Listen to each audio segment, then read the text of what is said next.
나는 올해로 72이 되었다.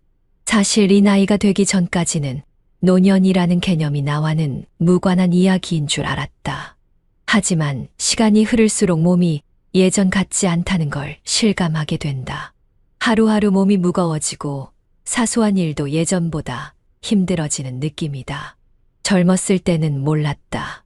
계단을 오를 때 숨이 찬다는 것이, 아침에 일어나 몸이 뻣뻣하다는 것이, 작은 소음에도 쉽게 잠에서 깨는 것이 노화의 신호라는 것을. 사실 나는 꽤 건강한 편이었다. 운동도 꾸준히 했고 식사도 규칙적으로 했다. 건강을 유지하려고 노력했던 이유는 단 하나였다. 자식들에게 부담이 되고 싶지 않다. 나는 자식들에게 짐이 되는 삶을 원하지 않았다. 젊었을 때부터 늘 그렇게 생각해왔다. 나는 어릴 적부터 가난한 집안에서 자랐고 부모님을 모시느라 힘들게 살아가는 어른들을 많이 보았다. 자식이 부모를 부양하는 것은 당연한 일이었지만 그 과정에서 부모를 부담스러워하는 모습을 수도 없이 보아왔다. 나는 그런 모습이 싫었다. 부모님을 모시는 것이 의무가 아니라 진심으로 하고 싶은 일이길 바랐다. 하지만 현실은 그렇지 않았다. 나는 결혼 후 자식 둘을 낳고 길렀다. 두 아이를 키우면서도 늘 다짐했다. 나는 나중에 아이들에게 부담을 주지 않을 거야. 그 생각 하나로 열심히 살았다. 젊었을 때는 밤낮 없이 일했다. 자식들이 부족함 없이 자라길 바랐고 그들에게 좋은 교육을 시키고 싶었다. 그래서 나는 단 하루도 허투루 살지 않았다. 남들이 휴가를 갈 때도 나는 일했다. 남들이 주말에 쉬며 가족과 시간을 보낼 때도 나는 한 푼이라도 더 벌기 위해 노력했다. 오로지 자식들을 위해서였다. 그 결과 두 아이 모두 좋은 대학을 나왔고 사회에서 인정받는 직업을 가지게 되었다. 큰아들은 엔지니어가 되었고 작은 딸은 교사가 되었다. 나는 그들이 사회에서 자리 잡는 것을 보며 안도했다. 이제 됐다. 이제 나는 쉬어도 되겠지. 그렇게 생각했다. 하지만 인생은 그렇게 간단하지 않았다. 어느 날 큰아들이 내게 조심스럽게 말을 꺼냈다. 아버지, 요양원 가는 게 어떠세요? 순간 머릿속이 하얘졌다. 나는 그 말을 듣고 한동안 아무 말도 하지 못했다. 내가 제대로 들은 것이 맞는지 의심스러웠다. 나는 항상 건강을 유지하려 노력했고 나름대로 스스로 생활을 잘하고 있다고 생각했다. 그런데 요양원이라니, 그 말이 내게는 충격이었다. 큰아들은 조심스럽게 말을 이었다. 아버지 혼자 계시는 게 걱정돼요. 요즘 아버지가 약 드시는 걸 깜빡하시는 것도 자주 보이고 화장실에서 넘어질 뻔한 적도 있다고 하셨잖아요. 저희가 매일 돌봐드릴 수 없으니까 좋은 시설에서 안전하게 계시는 게 좋지 않을까요? 나는 그 순간 아무 말도 할 수 없었다. 큰아들의 말이 틀린 것은 아니었다. 나도 최근 들어 자주 깜빡깜빡하는 일이 많아졌다. 밥을 먹으면서도 방금 밥을 먹었는지 기억이 나지 않을 때가 있었다. 약을 먹어야 하는 시간도 몇 번 놓쳤다. 며칠 전에는 밤중에 화장실을 가다가 발이 걸려 넘어질 뻔했다. 다행히 큰 사고로 이어지지는 않았지만 순간 가슴이 철렁 내려앉았다. 그 일이 있고 난 후 나는 생각했다. 정말 나도 이제 혼자 살기 힘든 걸까? 나는 평생을 스스로 살아왔다. 젊었을 때부터 자립심이 강한 편이었고 누구에게 의지하는 것을 좋아하지 않았다. 그런데 이제는 내가 자식들에게 의지해야 하는 신세가 된 것인가? 그 사실이 가슴을 먹먹하게 했다. 큰아들은 계속해서 말을 이었다. 아버지, 요양원 시설이 정말 좋아요. 꼭 힘든 곳만 있는 게 아니고 최근에는 고급 요양원들도 많아요. 좋은 곳으로 알아봤어요. 그 말을 들으니 더 서글펐다. 자식들은 최선을 다해 나를 걱정하고 있다는 걸 안다. 하지만 요양원이라니, 나에게 요양원이란 인생의 마지막 단계 같았다. 그곳에 들어간다는 것은 이제 내 인생이 자율적으로 운영되지 않는다는 의미였다. 나는 자식들을 바라보며 애써 미소를 지었다. 아직은 괜찮다. 나 혼자서도 잘할 수 있다. 하지만 자식들의 표정은 걱정스러워 보였다. 그 순간 나는 깨달았다. 자식들은 이미 결정을 내렸다는 것을, 내 의견보다는 그들의 걱정이 우선이라는 것을. 나는 자식들에게 더 이상 짐이 되고 싶지 않았다. 하지만 동시에 내 삶을 포기하고 싶지도 않았다. 나는 고민에 빠졌다. 내가 정말로 요양원에 가야 할까? 정말로 나는 혼자 살 수 없는 걸까? 다른 방법은 없을까? 그날 밤 나는 잠을 이루지 못했다. 나는 아내와 사별한 지 10년이 넘었다. 처음 아내가 세상을 떠났을 때도 그랬다. 모든 것이 끝난 것 같았고 하루하루가 너무 외로웠다. 하지만 나는 버텨냈다. 혼자서도 살 수 있다고 믿었고 실제로 그렇게 해왔다. 하지만 이제는 그때와 다르다. 나이가 들었고 몸도 예전 같지 않다. 과연 나는 계속 혼자 살아갈 수 있을까? 내가 요양원에 가는 순간 나는 완전히 노인이 되어버릴 것이다. 요양원에서는 모든 것이 정해져 있다. 언제 자고, 언제 먹고, 언제 씻을지까지도. 내 자유는 사라지고 규칙에 맞춰 살아야 한다. 나는 그게 싫었다. 하지만 현실도 외면할 수 없었다. 나는 요즘 부쩍 무기력해졌다. 예전에는 아침마다 동네를 한 바퀴 돌았는데 이제는 집 밖으로 나가는 것도 귀찮아졌다. 가끔은 TV를 켜놓고 하루 종일 소파에 앉아만 있는 날도 있었다. 점점 더 외로워지고 있었다. 내가 진짜 두려운 것은 요양원이 아니라 혼자가 되는 것이었다. 사람들과의 대화가 줄어들고 내 삶이 점점 고립되는 것이 무서웠다. 그렇다고 자식들에게 의지하는 것도 싫었다. 그렇다면 나는 어떻게 해야 할까? 그때 문득 창밖을 보았다. 경로당에서 들려오는 노인들의 웃음소리. 그들은 즐겁게 이야기를 나누고 있었다. 나는 한참 동안 그 모습을 바라보았다. 그리고 깨달았다. 나는 왜 요양원 아니면 자식들에게 의지하는 것밖에 생각하지 않았을까? 내가 직접 새로운 방법을 찾아보면 되지 않을까? 그날 밤 나는 결심했다. 요양원도 간병인도 자식들도 아닌 새로운 해결책을 찾아보겠다고. 나는 아직 스스로 살아갈 수 있는 방법을 찾을 수 있을 것 같았다. 혼자가 아니라 다른 사람들과 함께 살아가는 방법을. 그렇게 내 새로운 인생이 시작되었다. 나는 결국 자식들의 권유를 받아들여 보기로 했다. 요양원에 가는 것은 여전히 내키지 않았지만 혼자 사는 것이 점점 힘들어진다는 것도 인정할 수밖에 없었다. 다만 요양원이 아니라 자식들과 함께 지내보는 것이 어떨까 싶었다. 큰아들과 작은딸은 내가 혼자 생활하는 것이 불안했기에 차라리 그들 집에서 지내보는 것이 어떻겠냐고 제안했다. 한 달씩 번갈아 가며 두 집을 오가기로 했다. 나는 그것이 좋은 해결책이라고 생각했다. 자식들에게 의존하지 않겠다고 다짐했지만 혼자보다는 가족과 함께하는 것이 나을 수도 있었다. 첫날 큰아들 집으로 짐을 들고 들어섰다.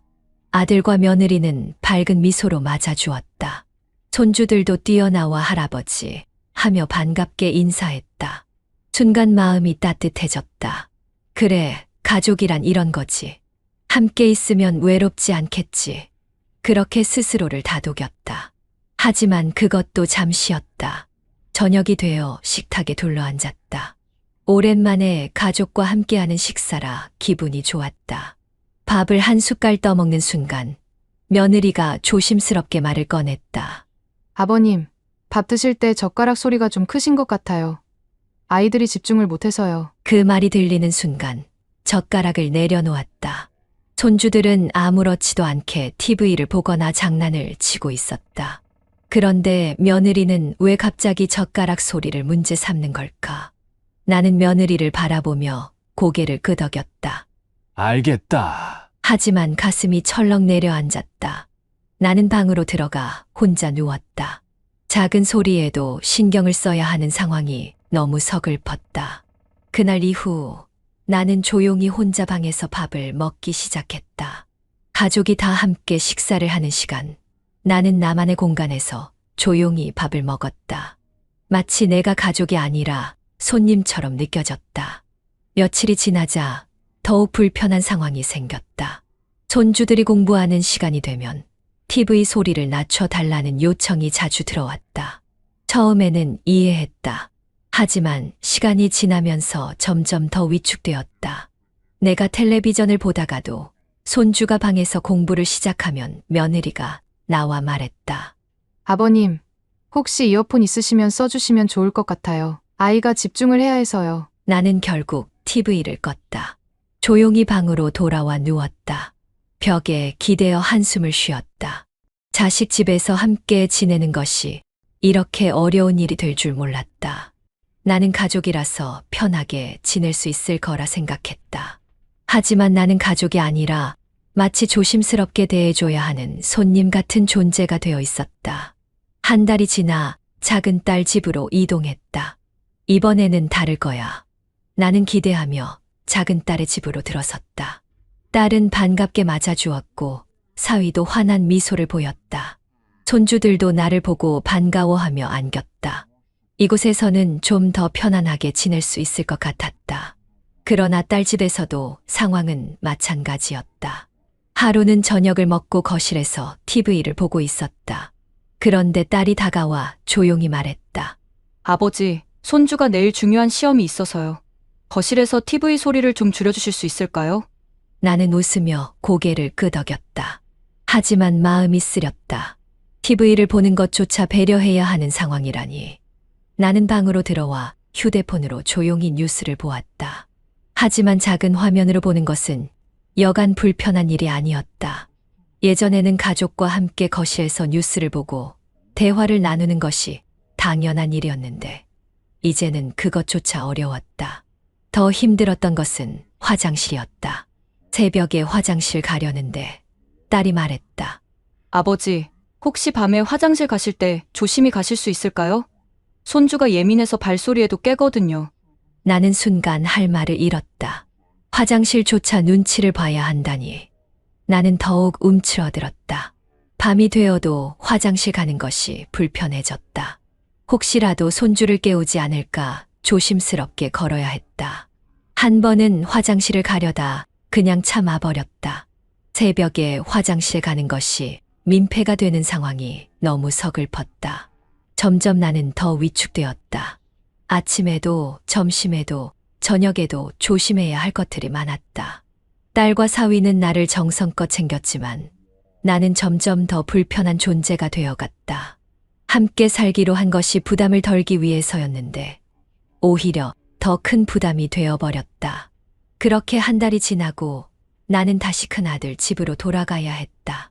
하지만 가고 싶지 않았다. 나는 결국 자식들에게 말했다. 얘들아, 나 그냥 내 집으로 돌아가고 싶다. 자식들은 당황한 눈빛으로 나를 바라보았다.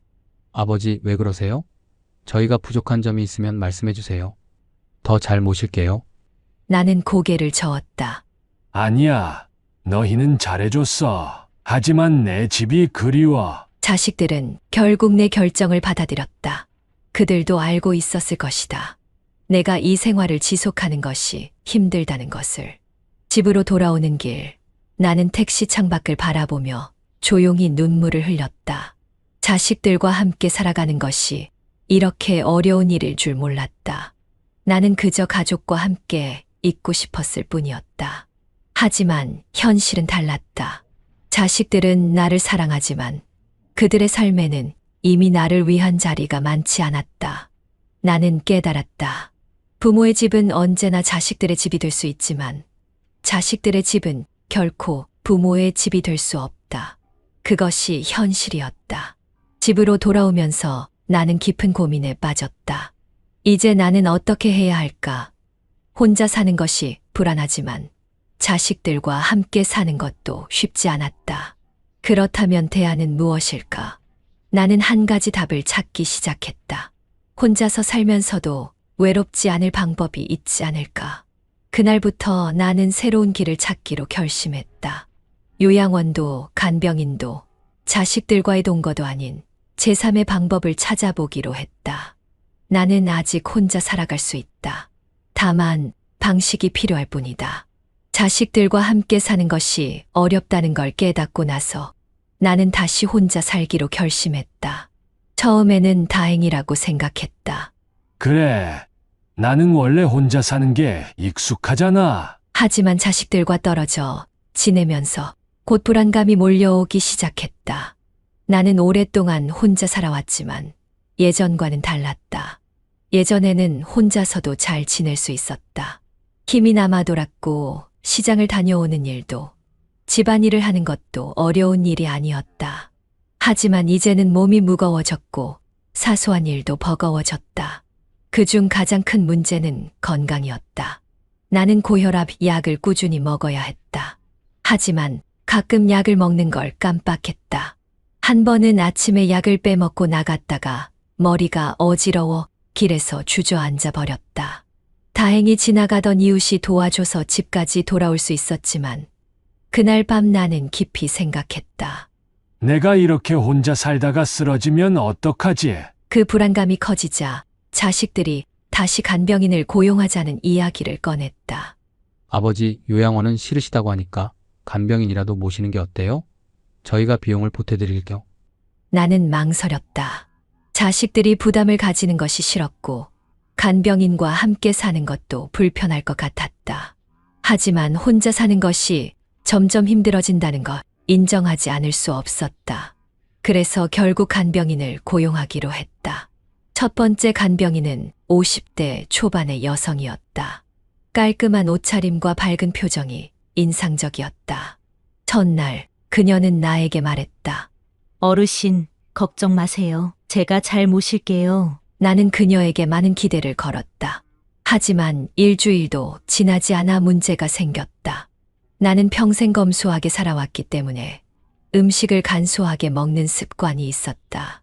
아침에는 간단한 밥과 국, 김치 정도만 먹었고 점심도 특별한 반찬 없이 대충 해결했다. 그런데 첫 번째 간병인은 이게 마음에 들지 않는 것 같았다. 어르신, 이렇게 드시면 건강이 안 좋아져요. 고기도 드셔야 해요. 제가 고기 요리를 좀 해드릴까요? 나는 고개를 저었다. 고기는 가끔만 먹어도 괜찮아요. 나는 이렇게 먹는 게 익숙해서. 하지만 그녀는 내 말을 듣지 않았다. 다음 날 냉장고를 보니 내가 사놓은 식재료가 사라지고 대신 값비싼 고기와 반찬들이 가득 차 있었다. 나는 어리둥절했다. 이거 다 어디서 온 거예요? 그러자 그녀는 웃으며 말했다. 제가 장 봐왔어요. 건강을 위해서는 이런 걸 드셔야 해요. 나는 기분이 나빴다. 물론 그녀가 내 건강을 생각해서 한 일이겠지만 내 생활 방식과 맞지 않았다. 나는 늘 절약하며 살아왔는데 내 허락 없이 이렇게 돈을 쓰는 것이 불편했다. 결국 일주일 만에 그녀를 돌려보냈다. 두 번째 간병인은 60대 후반의 할머니였다. 나와 연령대가 비슷해서 그런지 대화도 잘 통하고 편안했다. 나는 이번에는 잘 맞을 거라고 기대했다. 하지만 며칠이 지나자 또 문제가 생겼다. 나는 평소 전기와 수도를 아끼는 습관이 있었다. 젊었을 때부터 절약하는 게 몸에 배어 있었기 때문이다. 하루는 그녀가 빨래를 하려고 했다. 나는 말했다. 물이 아까우니까 내일 다른 옷이랑 같이 돌리세요. 그녀는 고개를 끄덕였다. 하지만 몇 시간 뒤 화장실에서 물소리가 들렸다. 나는 슬쩍 가보았다. 간병인이 한두 벌의 옷만 세탁기에 넣고 돌리고 있었다. 제가 분명 내일 같이 하라고 했잖아요. 그러자 그녀는 짜증 섞인 목소리로 대답했다. 어르신 이렇게까지 아끼면 생활이 너무 불편해요. 나는 더 이상 말을 하지 않았다. 하지만 그날 이후 그녀와 나 사이에는 미묘한 거리감이 생겼다. 나는 그녀에게 불편함을 느끼기 시작했고 그녀도 나를 힘들어하는 것 같았다. 결국 보름 만에 그녀는 떠났다. 세 번째 간병인을 구하려고 하면서 나는 스스로에게 물었다. 내가 너무 까다로운 걸까? 하지만 나는 내 생활 방식을 바꾸고 싶지 않았다. 나에게는 내 방식대로 살아가는 것이 중요했다. 그래서 간병인을 소개해주는 직원에게 솔직하게 말했다.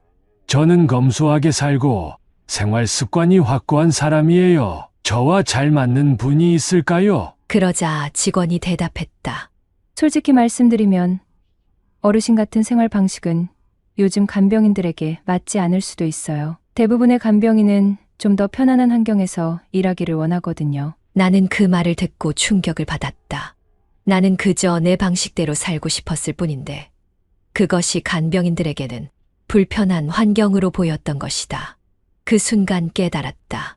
간병인과 함께 사는 것도 내게 맞지 않는구나. 나는 결국 간병인을 고용하는 것도 포기했다. 나는 간병인이 맞지 않자 마지막 선택지인 요양원을 다시 고민해 보았다. 하지만 요양원을 생각할수록 마음이 답답해졌다. 요양원이란 곳은 철저히 규칙에 따라 운영된다. 나는 정해진 시간에 움직이는 것이 너무 싫었다.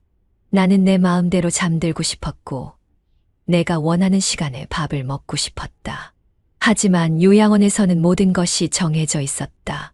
게다가 한 방을 쓰는 다른 노인들과 맞춰 살아야 한다는 것도 부담스러웠다. 나는 혼자 있는 것이 익숙한 사람인데 요양원에서는 사생활이 거의 없었다.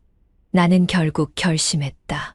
요양원도 내게 맞지 않는다. 그렇다면 나는 이제 어떻게 해야 할까? 혼자 살면서도 안정적으로 지낼 방법은 없을까?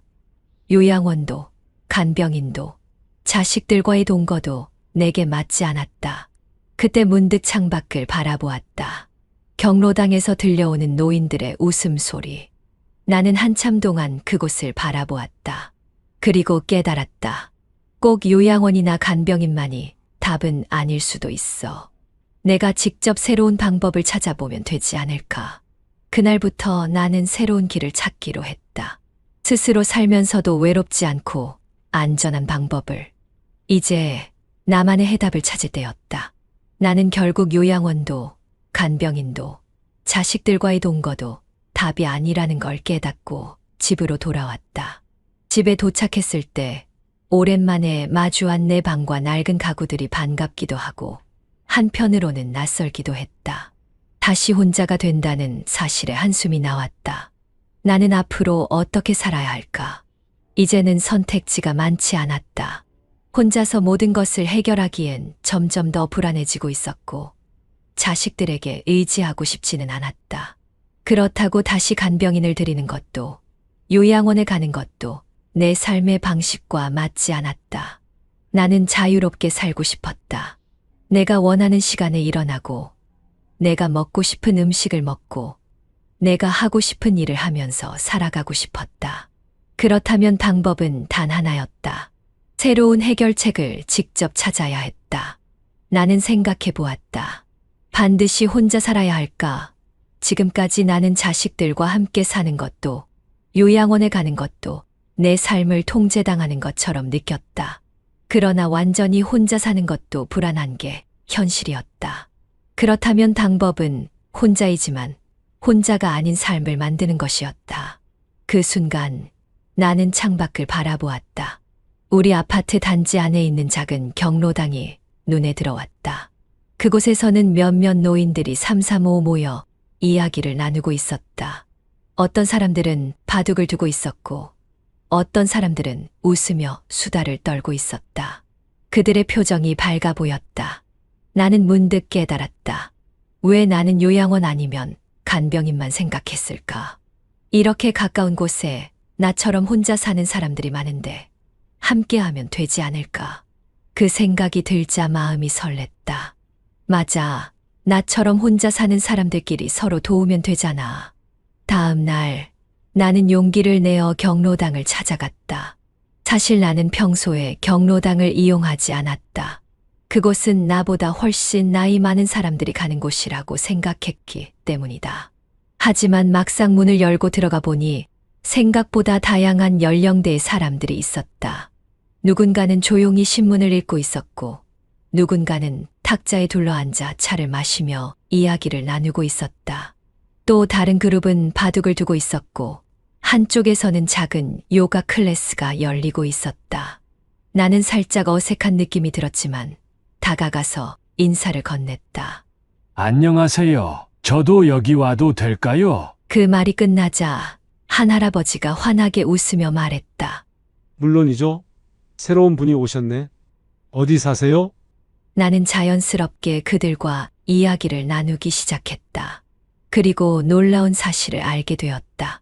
나처럼 혼자 사는 사람들이 많다는 것. 경로당에서 만난 사람들은 저마다 특기가 있었다. 전직 의사였던 김 할아버지는 건강 상담을 해줄 수 있었고, 40년 동안 식당을 운영했던 이 할머니는 요리를 잘했다. 전기 기술자였던 박 할아버지는 집수리를 도와줄 수 있었고, 나는 공무원 출신이라 행정 업무에 능숙했다. 우리는 서로 이야기를 나누다 보니 자연스럽게 하나의 아이디어가 떠올랐다. 서로 도우면서 함께 살아가면 어떨까? 그렇게 우리는 작은 공동체를 만들기로 했다. 누구 한 사람에게만 부담이 가는 것이 아니라 각자가 할 수 있는 일을 하면서 서로 돕는 방식이었다. 김 할아버지는 우리의 건강을 체크하고 이 할머니는 공동 식사를 준비했다. 박 할아버지는 전기 설비나 간단한 집수리를 맡았고 나는 복지 서비스 신청 같은 행정 업무를 도왔다. 이렇게 역할을 나누고 보니 요양원이나 간병인을 쓰지 않고도 충분히 안정적인 생활이 가능했다. 이 방식이 더 좋은 점은 경제적으로도 훨씬 부담이 적었다는 것이다.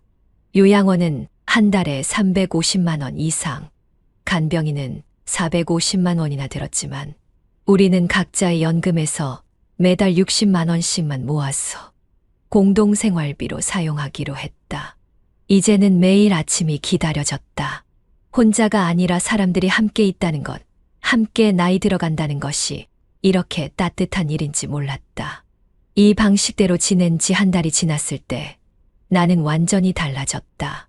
예전에는 아침에 일어나서 해야 할 일이 없었지만 이제는 경로당에 가서 사람들과 함께 시간을 보내는 것이 일상이 되었다. 건강도 좋아졌다. 혼자 살 때는 끼니를 거르거나 대충 먹을 때가 많았지만 이제는 이 할머니가 정성껏 준비한 음식을 함께 먹으며 균형 잡힌 식사를 하게 되었다. 게다가 예전에는 TV 앞에서 하루 종일 혼자 시간을 보냈지만 이제는 사람들이랑 수다도 떨고 운동도 하면서 생활이 훨씬 활기차졌다. 무엇보다도 외롭지 않았다. 내가 이 생활을 시작한 후 자녀들도 달라졌다. 처음에는 여전히 걱정스러운 눈빛으로 나를 바라봤지만 한 달이 지나자 태도가 바뀌었다. 큰아들이 내게 말했다. 아버지, 요즘 얼굴이 밝아 보이세요. 작은 딸도 말했다. 예전보다 훨씬 건강해 보이세요. 저희도 안심이 돼요. 이제는 요양원 이야기가 더 이상 나오지 않았다. 오히려 자식들도 이 공동체에 관심을 보이며 어떻게 이런 생활을 하게 된 거냐고 물었다. 나는 웃으며 대답했다. 외롭지 않게 살 수 있는 방법을 찾은 거야. 나는 이제 확신한다. 노인이 된다고 해서 반드시 요양원에 가야 하는 것은 아니다.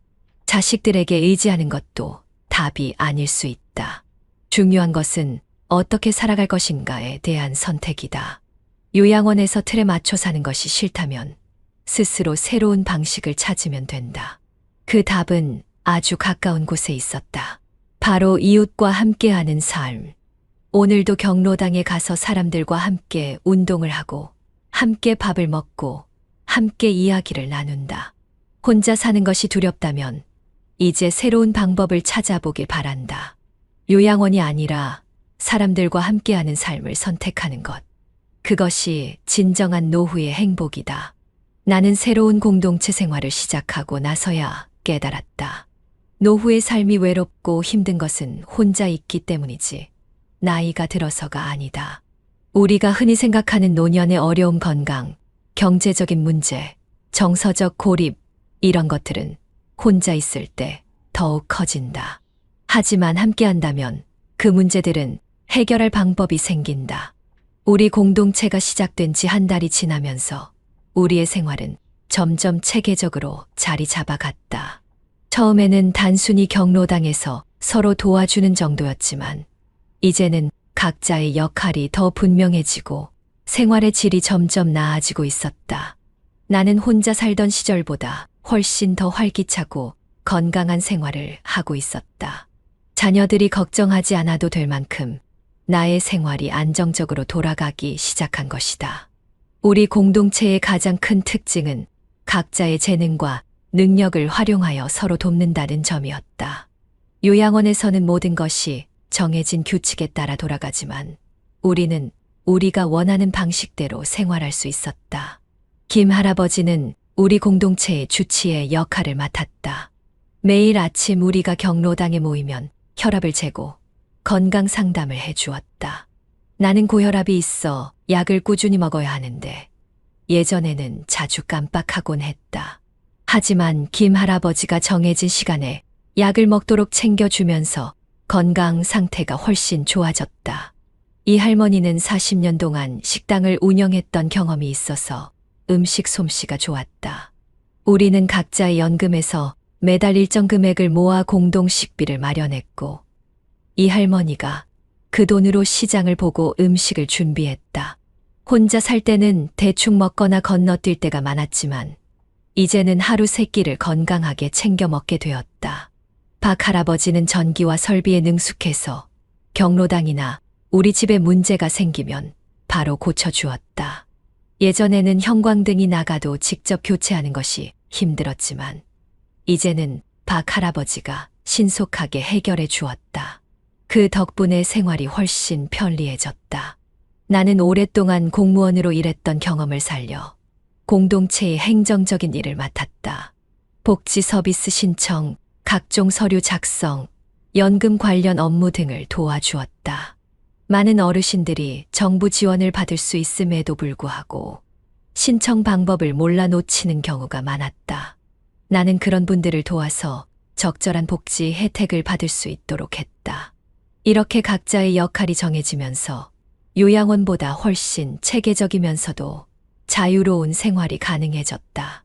우리는 단순히 각자의 역할을 맡아 생활을 돕는 것에서 그치지 않았다. 함께하는 시간이 많아질수록 우리의 유대감도 깊어졌다. 매일 아침 7시 우리는 경로당에서 모여 함께 스트레칭을 했다. 김 할아버지가 간단한 운동법을 알려주었고 우리는 따라하면서 몸을 풀었다. 예전에는 혼자 살면서 아침에 늦잠을 자고 침대에서 빈둥거리는 일이 많았지만 이제는 기분 좋게 하루를 시작할 수 있었다. 우리는 점심과 저녁을 함께 먹었다.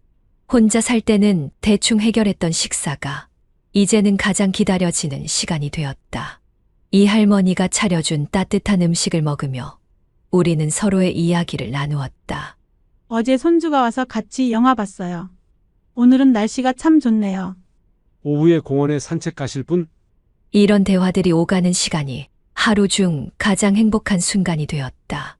매주 목요일은 취미 활동을 하는 날이었다. 그림을 그리는 사람, 노래를 부르는 사람, 바둑을 두는 사람, 저마다 하고 싶은 일을 하면서 즐거운 시간을 보냈다. 나는 서예를 배우기 시작했다. 원래 글씨를 잘 쓰는 편이 아니었지만 서예를 통해 마음을 가라앉히고 집중하는 법을 배우게 되었다. 토요일이 되면 손주들이 놀러 왔다. 우리는 아이들에게 옛날 이야기를 들려주었고 손주들은 스마트폰 사용법을 알려주었다. 세대 간의 교류가 자연스럽게 이루어지면서 자녀들도 더 이상 나를 걱정하지 않았다. 우리는 처음 공동체를 만들 때 가장 걱정했던 부분이 경제적인 부담이었다. 하지만 막상 살아보니 요양원이나 간병인을 두는 것보다 훨씬 경제적이었다. 한 달 60만 원으로 충분한 생활이 가능했다. 우리가 함께 장을 보고 공동으로 식사를 준비하고 각자의 역할을 맡아 생활을 꾸려나가면서 비용이 크게 절감되었다. 경제적인 여유가 생기니 생활의 질도 자연스럽게 높아졌다. 더 이상 돈 걱정을 하지 않아도 되었고 남는 돈으로 여행을 가거나 새로운 취미를 배울 수도 있었다. 이제 자녀들도 우리의 생활을 인정하게 되었다. 처음에는 여전히 요양원을 고려했지만 이제는 더 이상 그런 말을 꺼내지 않았다. 큰아들이 말했다. 아버지, 요즘 정말 행복해 보이세요. 저희도 안심이에요. 작은 딸도 말했다. 요양원보다 훨씬 좋네요. 아버지께 딱 맞는 생활 같아요. 나는 웃으며 대답했다. 내가 원했던 삶을 찾은 거야. 자녀들도 이제는 더 이상 걱정하지 않았다. 오히려 우리 공동체의 방식을 배우고 싶어 했다. 다른 지역에서도 관심을 보이기 시작했고, 우리와 같은 방식으로 살아가는 어르신들이 늘어나고 있었다. 나는 이제 확신한다. 노후의 행복은 돈이나 시설이 아니라 함께하는 관계 속에서 나온다.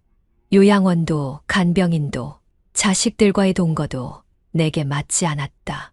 하지만 이 공동체를 만들면서 나는 새로운 삶의 방식을 찾았다. 함께 운동하고, 함께 밥을 먹고, 함께 이야기하고, 서로를 돕는 삶. 이제 나는 더 이상 외롭지 않다. 내일이 기다려진다. 오늘은 어떤 이야기를 나눌까? 어떤 웃음을 나눌 수 있을까? 노후를 두려워하지 마라. 함께라면 우리는 충분히 행복할 수 있다.